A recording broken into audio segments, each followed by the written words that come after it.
Viva Saúde, Apoio Cultural, Agros, Instituto UFV de Seguridade Social.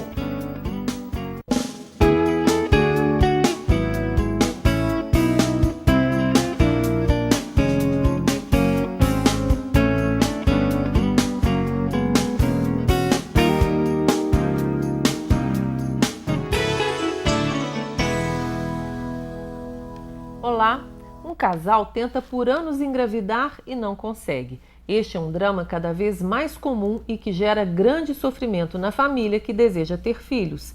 No Viva Saúde desta semana nós vamos falar sobre infertilidade, sobretudo nas mulheres. Mas este é um problema que também pode ser do homem e até do casal. Quando procurar uma reprodução assistida? Como lidar com as frustrações e o que esperar de uma inseminação artificial? Para falar sobre infertilidade, a nossa convidada da semana é a médica e professora assistente do curso de Medicina da Universidade Federal de Viçosa, Elaine Travaglia Santos. Bem-vinda ao programa, doutora Elaine. Vamos começar explicando o que é infertilidade. Bom, infertilidade é quando o casal está tentando engravidar, ou seja, não está usando nenhum tipo de método contraceptivo há pelo menos um ano sem sucesso. Mas a gente tem que conversar direitinho com esse casal para verificar, por exemplo, a frequência de relações sexuais, né? Porque já houve caso no meu consultório de uma paciente queixar que já está tentando há 2 anos, mas ela mora em cidade diferente do marido. Então, possivelmente é um problema mais circunstancial, não necessariamente uma infertilidade. Então, eles têm que estar tendo um número adequado de relações sexuais durante pelo menos um ano para a gente considerar infertilidade. Mas, assim, por exemplo, se é uma pessoa que já tem um pouco mais de idade, o ideal é que ela não espere um ano, né? Assim, 6 meses, tentando efetivamente, com um número adequado de relações sexuais por semana, então ela já está perto entre 35 e 40 anos, então o ideal é que ela não espere um ano para procurar o médico para verificar se tem algum problema com eles, né? Mas o conceito, a rigor, é um ano. A primeira iniciativa é fazer com que as relações sexuais sejam no período fértil? Aí vocês conseguem fazer um monitoramento médico com o casal? Sim. Então, quando o paciente chega queixando, né, que não está conseguindo engravidar, então a gente vai conversar e procurar verificar, por exemplo, se ela está tendo ovulações. Muitas vezes a paciente percebe, né? Então ela refere que tem um ciclo regular, ela nota o muco tipo clara de ovo após a menstruação, então possivelmente ela está tendo ovulação. E a gente orienta, né, e questiona, vocês estão tendo relação nesse período do muco? Né, com que frequência? O ideal é que eles tenham pelo menos uma relação a cada 2 dias, né? Ou seja, um dia sim, um dia não, ou então um dia sim e 2 não. Uma vez por semana, por exemplo, é considerado pouco, né? Não tem necessidade também de ter a relação todos os dias, porque o espermatozoide ele fica vivo alguns dias dentro do corpo da mulher e às vezes é muito desgastante para o casal ficar com essa obrigação de ter que ter a relação todo dia. Então a gente começa conversando, questionando e também explicando. E nisso eu já vou verificando. Não, então ela tem ciclos ovulatórios, eles estão tendo uma frequência de relação certa, e aí a gente já vai partindo para outras esferas aí que podem estar comprometidas. Fazendo isso não deu certo, aí tem que investigar o problema. Se ela não estava fazendo dessa forma, então às vezes a gente só orienta, mas a gente pode pedir alguns exames básicos assim de sangue para ver a parte hormonal, se está tudo direitinho, né? É importante a gente ver também a reserva ovariana dessa mulher, porque a gente nasce em torno de milhões de óvulos, né? Que o certo é o ovócito. E quando ela entra na puberdade, sobraram apenas cerca de 300 mil óvulos. Então, ela vai perdendo esses óvulos ao longo da vida. E perto da menopausa chega em torno de mil ovócitos, né? Então, a gente tem exames para medir essa reserva ovariana, para a gente saber se ela ainda tem bastante óvulo, né? Então a gente pode fazer isso pelo exame de sangue, dosagem de FSH, a gente pode fazer isso pelo ultrassom. O ultrassom é um exame muito importante, porque a gente consegue avaliar vários fatores. Então, por exemplo, a gente pode fazer um ultrassom transvaginal seriado, que é chamado controle de ovulação. Então, esse ultrassom me mostra se ela está ovulando, me mostra se esse útero está tendo um preparo adequado para receber esse neném, pode me dar informações a respeito do muco. E no início do ciclo, ele pode fazer a contagem dos folículos antrais, que é também um marcador de reserva ovariana. Então, se é uma paciente que tem uma reserva já tendendo a baixa, então essa paciente eu não posso perder muito tempo com ela. Né? Então, às vezes, vale a pena a gente já até encaminhar para um serviço de infertilidade, né? Porque aqui, Viçosa não tem um serviço especializado nisso, mas os primeiros passos do casal é com o ginecologista mesmo. Sim. O procedimento é esse, né? Exatamente. Só depois que chega num limite que precisa, por exemplo, da inseminação artificial, é que é preciso procurar uma clínica mais especializada, né? Isso. Às vezes a pessoa pode ter também um problema tubário, né? Existe um exame para ver isso, que é a histerosalpingografia, e se ficar constatado que ela tem uma obstrução tubária, aí geralmente ela tem que recorrer mesmo a técnicas de reprodução assistida. Né? Então tudo isso a gente tem que checar o marido, tem que fazer um espermograma. Às vezes o espermograma convencional pode ser normal, então o ideal é ele fazer um espermograma com capacitação. Né? Existem também exames para detectar a fragmentação do DNA do espermatozoide, que isso é uma coisa até mais recente. Então muitas vezes ele tem um espermograma normal, mas o DNA, que é tipo o material genético do espermatozoide, ele se fragmenta e aí tem mais chance de abortos e aí às vezes a pessoa não consegue engravidar por conta disso, né?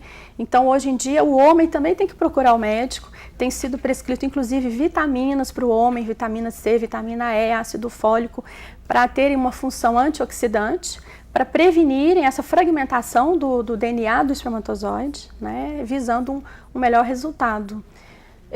Por muito tempo, a infertilidade era uma responsabilidade quase que só da mulher, né? A mulher se sentia frustrada porque não conseguia engravidar e muitas vezes o problema não era dela. Isso acabou? Essa frustração, assim? Hoje já existe uma consciência no homem de que o problema pode ser dele ou pode ser até do casal, como a gente falou no começo? Acontece às vezes dos dois terem esse problema? Geralmente 1/3 é problema feminino, 1/3 é problema masculino e 1/3 é do casal mesmo. Mas a gente tem que tratar a infertilidade sempre como um problema do casal, porque é o casal que não está conseguindo ter o seu filho. E às vezes, se fosse aquele mesmo paciente com outro parceiro, às vezes teria um desfecho diferente.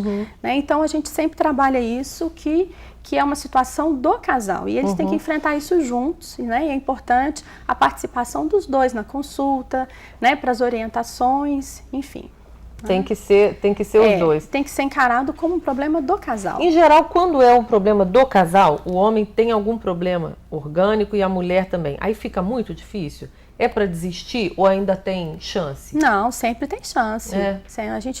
Hoje em dia a medicina tem muito recurso, né? E esses recursos vão sendo usados de acordo com o problema. Se às vezes é um problema mais simples, por exemplo, às vezes na consulta você já percebe que a paciente não está ovulando. Então nós temos medicamentos que você pode induzir essa ovulação e ela passa a ovular e engravida, às vezes espontaneamente, né?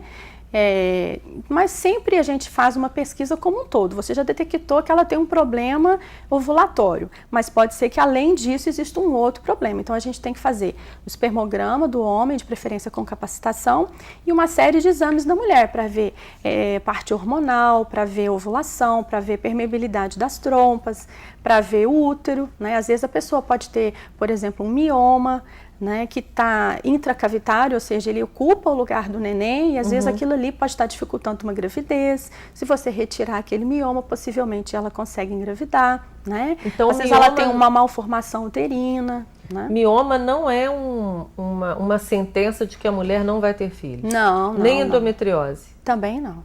Depende muito da posição do mioma, do tamanho do mioma.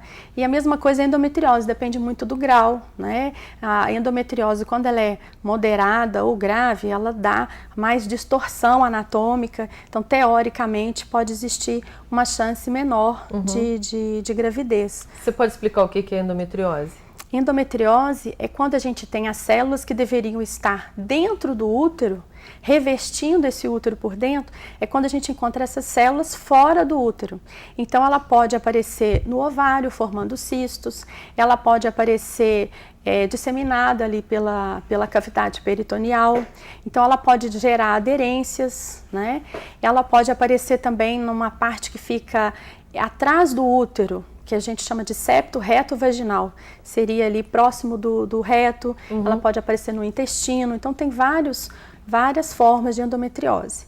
E algumas mulheres você encontra endometriose até como um achado, assim, às vezes ela vai fazer uma videolaparoscopia para ver se tem alguma coisa e você acha alguns focos de endometriose, mas muito pequenininho, muito discreto, então será que aquilo realmente está relacionado com a infertilidade dela? Agora, algumas vezes você tem um estágio mais grave dessa doença.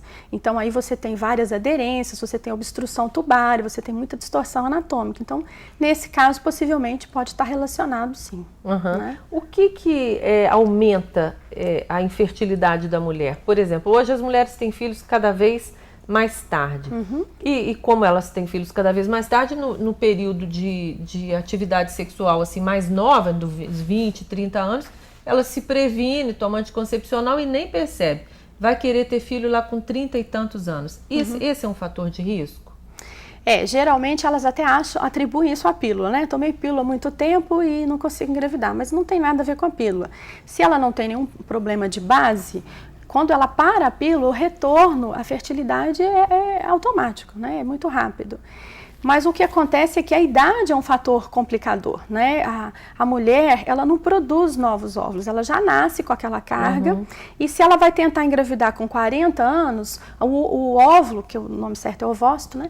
O ovócito dela tem 40 anos, então ele é mais propenso a falhas na hora que vai fazer a fecundação e na hora que aquele óvulo que vai formar o ovo, né? O zigoto vai começar a se dividir, então ele é mais propenso a divisões anormais, então alterações genéticas, abortamentos, né?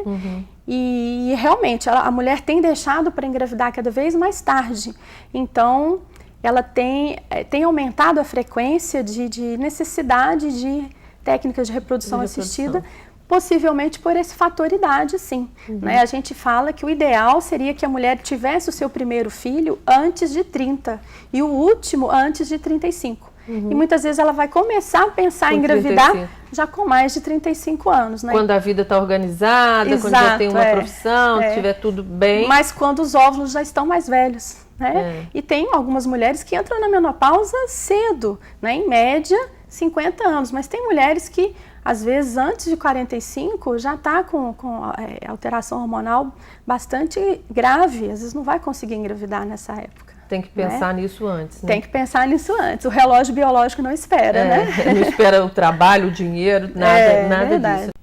O Viva Saúde para um breve intervalo, mas volta já.